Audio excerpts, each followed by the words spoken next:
В Севастополе провели митинг против коррупции и губернатора. Жители требуют отстранить назначенного Москвой главу Севастополя Сергея Миняйла.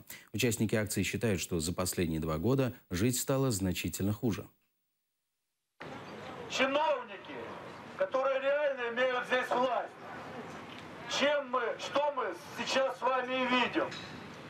И вот мы сейчас здесь, потому что они хорошо сработали за эти 2 года.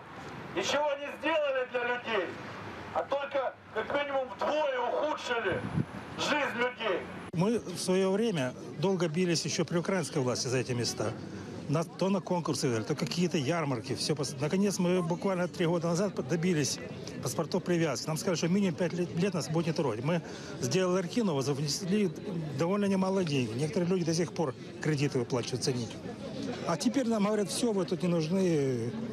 У нас нет водки, у нас ничего нет, у нас одни литература одна, газеты, журналы, литература. Мы несем массы, сувениры. Мы несем массы, только хорошие. Только чтобы люди читали книги. А нас Миняйло, так называемый, нас оттуда выгоняют.